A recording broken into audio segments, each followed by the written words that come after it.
Ang mabuting balita ng Panginoon ayon kay San Lucas. Dumating ang oras ng panganak ni Elizabeth at nagluwal siya ng isang sanggol na lalaki. Nabalitaan ng kanyang mga kapitbahay at mga kamag-anak na siya'y pinagpala ng Panginoon at nakigalak sila sa kanya. Nang ikawalong araw, dumalo sila sa pagtutuli ng sanggol.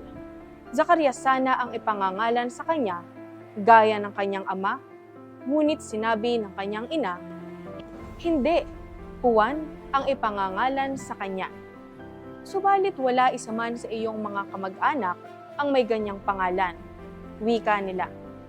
Kaya't hinudyatan nila ang kanyang ama at itinanong kung ano ang ibig niyang itawag sa sanggol.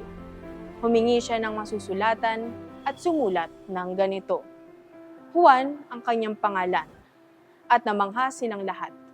Pagdakay nakapagsalita siya at nagpuri sa Diyos.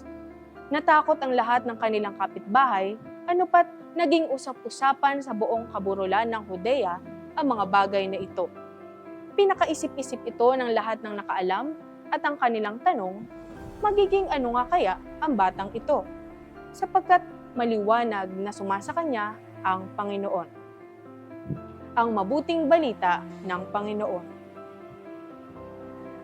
Ang ebanghelyo ngayong araw ay paalala na tapat ang Diyos sa kanyang mga pangako. Tulad ni Elizabeth, dumaraan din ako minsan sa mahabang paghihintay na puno ng tanong at pangamba. Ngunit alam ko na hindi ako kinalilimutan ng Panginoon. Sa tamang oras, ipinapakita niya ang biyayang matagal na nating inaasam. Ang pagsunod ni Elizabeth at Zacarias sa kalooban ng Diyos, kahit taliwas sa inaasam ng iba, ay nagbunga ng kagalakan at pagkamangha. Sa kanilang halimbawa, natutunan ko na ang pagsunod ay nagbubukas ng bagong simula. Maigting na paalala sa akin na magtiwala sa panahon ng Diyos sapagkat ang kanyang pagkilos ay laging mas higit sa ating inaasahan. Manalangin tayo. Panginoon, turuan mo akong magtiwala sa iyong tamang panahon tulad ni Elizabeth at Zacarias. Sa mga sandaling ako'y naghihintay at nagdududa, patatagin mo ang aking puso upang kumapit sa iyong mga pangako. Bigyan mo ako ng tapang na sundin ng iyong kalooban kahit hindi ito nauunawaan ng iba.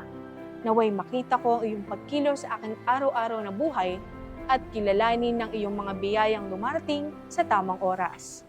Sa lahat ng aking ginagawa, naway mapuri ka at maipahayag ang iyong kabutihan. Amen.